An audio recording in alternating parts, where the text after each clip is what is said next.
Did you know that only 1% of the general population has narcissistic personality disorder? But then why do we feel like they're everywhere? Narcissism, like most personality traits, exists on a spectrum, which means narcissistic traits can present in anybody without them hitting the minimum diagnostic criteria. This explains why narcissism feels so prevalent when the actual personality disorder only affects about 1% of the population. We'll dive into the 4 common subtypes of narcissists, but let's keep in mind that while you'll probably find certain descriptions relatable, these are extreme cases. If you suspect someone has NPD, do seek out professional support.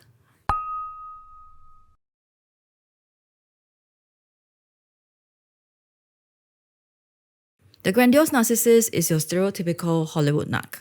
They are charming, over the top, and absolutely attention-seeking. They believe that they are far superior than everybody else and therefore deserving of special treatment and status.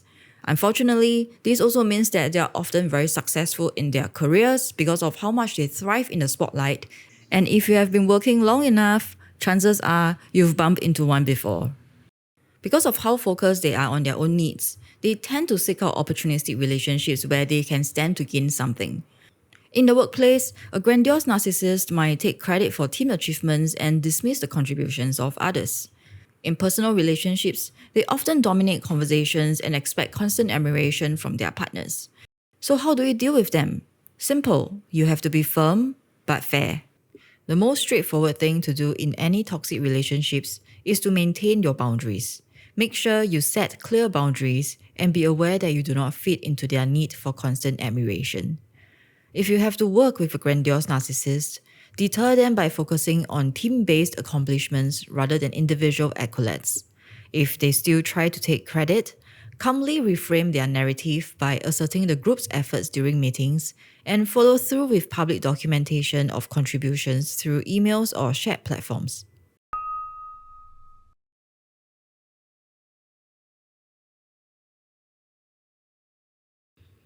The malignant narcissist is the most dangerous type. They combine aspects of narcissism with antisocial behavior, aggression, and sadism. Malignant narcissists are highly manipulative and have no regard for the feelings or well-beings of others. They are not only self-absorbed, but also willing to cause harm to achieve their goals. They are malicious, deceitful, and paranoid, making them extremely volatile and dangerous. In the workplace, malignant narcissists might try to get ahead by sabotaging colleagues or spreading rumors. In personal relationships, they can be abusive and controlling, causing significant emotional or even physical harm. So how do you handle a malignant narcissist? Distance yourself and draw the line. Self-preservation is your priority. If you have to work with one, make sure you document their behaviors and seek support from HR or a mental health professional when needed. If you are in a relationship with one, prioritize your safety and seek help from professionals. Don't fall into the trap of giving in to them with hopes that they will see the light one day and change their ways. You are just enabling them.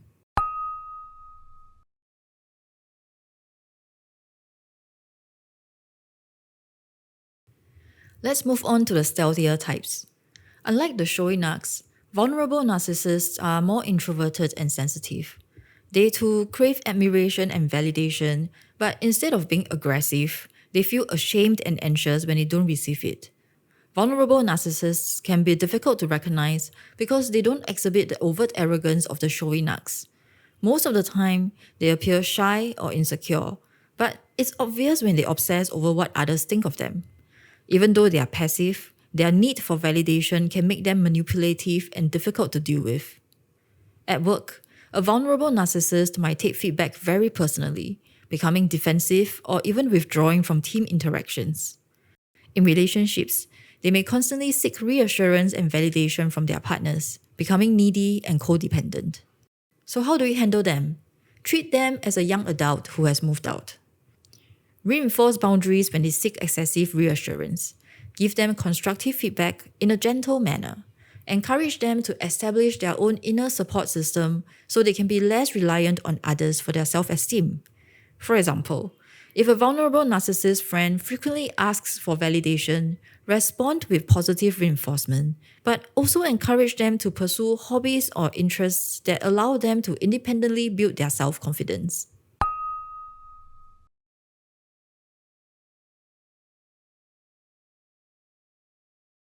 Lastly, the covert narcissist. Like the vulnerable narcissist, the covert narcissist often appears shy, humble, or insecure, but they harbor the same grandiose fantasies and need for admiration as the showy narcs. Covert narcissists are hypersensitive to criticism and may often feel like they are not being appreciated enough. Unlike the needy vulnerable narcissist, covert narcissists often use guilt and passive aggressiveness to manipulate others. In the workplace, a covert narcissist might undermine a colleague's success through snide remarks or petty gestures. In relationships, they might play the victim for attention, manipulating their partner through sympathy. So how do we handle a covert narcissist? You have to think like a discipline master.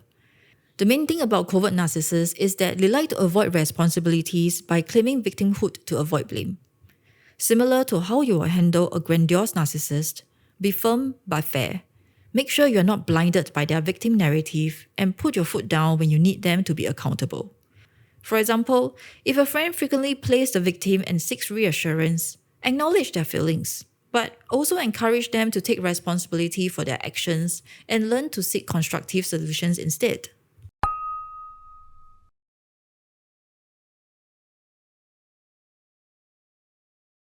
Before we wrap up, let's touch on a concept that's often overlooked: adaptive narcissism. While we've discussed various types of narcissistic traits that can be harmful, it's important to note that not all narcissistic traits are negative.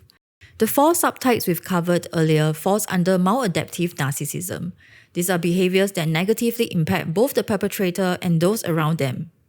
There is another side to this coin, the adaptive narcissism. This refers to the healthy aspects of narcissistic personality traits, such as self-confidence, assertiveness, and a drive for achievement. These traits can be beneficial in moderation, helping individuals succeed in competitive environments and motivating them to pursue ambitious goals. The key distinction lies in balance. When narcissistic traits are managed responsibly and with empathy towards others, they can enhance personal growth and contribute positively to communities.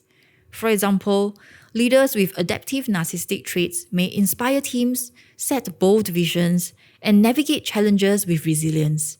In relationships, healthy narcissism can contribute to self-assurance and the ability to assert one's needs. The bottom line is, we need to develop our self-awareness. It allows us to recognize patterns in our own behaviors and is crucial for personal growth. With a stronger sense of accountability and empowerment in our thoughts and actions, we can make better, more conscious decisions that align with our values and long-term goals.